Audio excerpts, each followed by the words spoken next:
Praise the lord. ఈరోజు దేవుని వాగ్దానము, నా ప్రాణమా దేవుని నమ్ముకొని మౌనముగా నుండుము, ఆయన వలననే నాకు నిరీక్షణ కలుగుచున్నది. కీర్తనలు 62:5.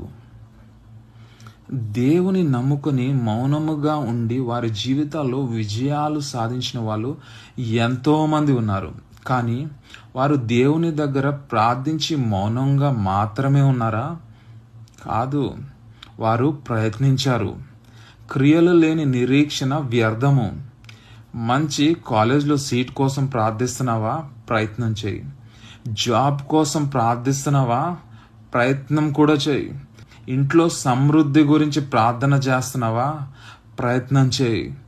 దేవుడు నువ్వు అనుకున్నది చేస్తాడు అనే నిరీక్షణ ఉండటం మంచిది. ఆ నిరీక్షణకి నీ ప్రయత్నము తోడైతే నీ జీవితంలో గొప్ప విజయాలు చూస్తావు. అబ్రహాము నిరీక్షణ దేవుడు బిడ్డలను దయచేస్తాడని దేవుడు ఆశీర్వదించాడు. ఇప్పుడు చాలా మంది నిరీక్షణ రెండో రాకడికి ఎత్తబడాలని.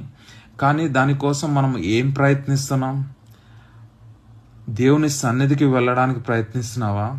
దేవుని వాక్యం వినడానికి ప్రయత్నిస్తున్నావా? దేవుని ఆజ్ఞల ప్రకారము జీవించడానికి ప్రయత్నిస్తున్నావా?